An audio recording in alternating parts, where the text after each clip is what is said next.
Hello, welcome again. We are covering the topic centrifugal compressor for civil services means IFS and Gate Aerospace exam. And next up topic in centrifugal compressor is diffuser. And this is the last part of the centrifugal compressor. This is your impeller, and then there is diffuser. We have designed this impeller, and we have designed the impeller width also, sorry, depth also, and angles at inlet and outlet. Okay. So now we'll design this diffuser. So we'll study the main point, and that will help us to understand uh, how to design the diffuser. So as after compressor there is a combustion chamber, and in combustion chamber the velocity of the flow or velocity of the gas should be low. So we have to decelerate the flow in diffuser. So when we are deaccelerating the flow, the diverging passage is used. So this angle should be the main concern. If we make it very small, then there will be long duct. But if we take it very high, then the eddies will form. So that will reverse the flow. Okay. So that is a problem here. So we have to take an optimum length. Okay. Whereas in case of accelerating flow, no eddy problem is there because flow tends to converge. Okay. So that is the main point in designing the diffuser. So here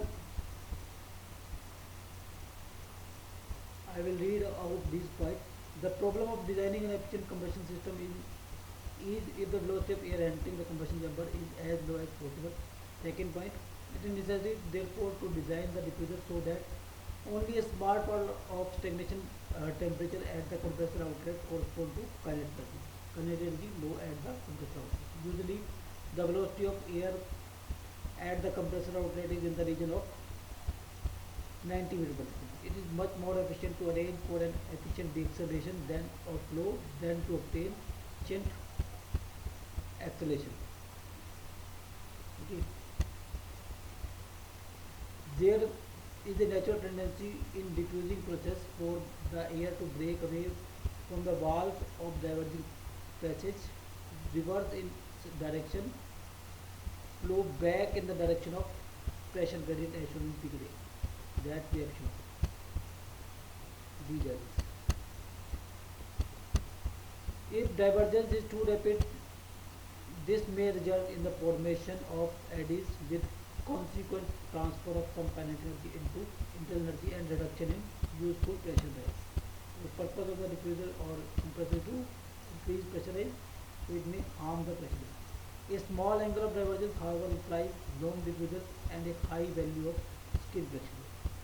Experiments have shown that optimum induced angle of divergence is about 7 degree, although angles of up to twice of this can be used with diffuser of low length oblique width ratio without occurring a serious in stagnation loss. Stagnation. Next point, during acceleration in converging passage, on the gas naturally tend to fill the passage and follow the boundary of the wall closely as shown in figure B. However, the rapid rate of convergence, only the normal friction losses will be occurred in this case. Okay. So convergence we have shown that this is the acceleration and the flow tends to follow the boundary and there are only friction losses. Okay. In order to control the flow of air effectively and carry out diffusion process in as a short length as possible, the air leaving the impeller is divided into number of separate streams by the fixed diffuser vane. So here instead of one diffuser vane, we are using uh, more than one or number of diffuser vanes, okay, so that the length can be reduced. Usually the passage formed by the vanes of constant depth and width diverging in accordance with the shape of the vanes as shown in figure. So depth is usually constant but width is increasing as shown on the figure. Figure means this figure. Okay, width is increasing but depth is constant perpendicular to the figure perpendicular paper. It is constant. The angle of diffuser vanes at the leading edge of the edge must be designed to suit the direction of the absolute velocity of air at the radius of the leading edge, so that air will flow smoothly over the way. So here the angle of inlet of a diffuser should also be designed. Okay, like we have designed the angle of inlet of impeller, so it should be designed carefully. So as there is a as we can see that there is a radial gap, this is your vaneless gap. So this uh, how this decides the this is an important feature to decide the inlet angle of the diffuser vane. So here how it plays role, that will study. So as there is always radial gap between the impeller tip and leading edge of the vane. This direction will not be that which the air leaves the impeller tip. So here this direction and this direction will not be seen because of this gap. Okay, so uh, in this gap the CW into R is constant. CW is just this tangential velocity and R is radius. Okay, so that is the main feature here, and also the CR decreases as the radius increases to satisfy the centrifugal. So that we will study. Okay, now about this gap, no further energy is supplied to the air after it leaves the impeller, so that neglecting the effect of friction, the angular momentum CWR must be constant. That is the main. And CW decreases from impeller tip to diffuser vanes ideally in the inward proportion to radius. For the channel of constant depth, the area of flow in the radial direction is directly proportional to radius. The radial velocity CR will therefore also decreases from impeller tip to diffuser vanes in accordance with the equation.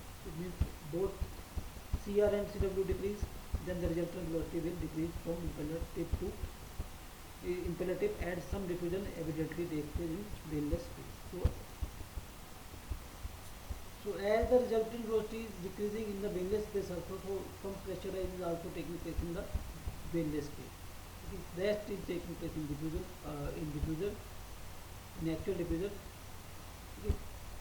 So next point is the consequent increase in density means that CR will not decrease in proportion to the radius, as the CW. The way in which CR varies must be found from the continuum equation. It will be evident that the direction of airflow in the vaneless space will vary with the mass flow and pressure ratio, so that the compressor is operating under conditions other than those of design point. The air may not flow smoothly in the diffuser passage, in which the event some loss of efficiency will occur. Okay. If it is not according to design, then there is loss of efficiency. In gas turbine, where weight and complexity are not so important as high part load efficiency, it is possible to incorporate adjustable diffuser vanes, so that inlet angle is correct over a wide range of operating conditions. For a given pressure and temperature at the leading edge of the diffuser vanes, the mass flow passed will depend upon the total force area of the diffuser passage. Once the number of vanes and depth of passage have been decided upon, the throat width can be calculated to suit the mass flow rate under the required given condition of temperature and pressure. The number of diffuser vanes is appreciably less than the number of impeller vanes. The length of the diffuser passage will not, of course, determined by the maximum angular divergence permissible and amount of diffusion carried out. Okay, the length of diffuser passage will, of course, is determined by the maximum angle of divergence permissible and amount of diffusion carried out. Although up to throat, the vanes must be curved to suit the changing direction of flow. After the throat, the air flow is fully controlled and walls of the passage may be straight. And the final point is, note the diffusion can be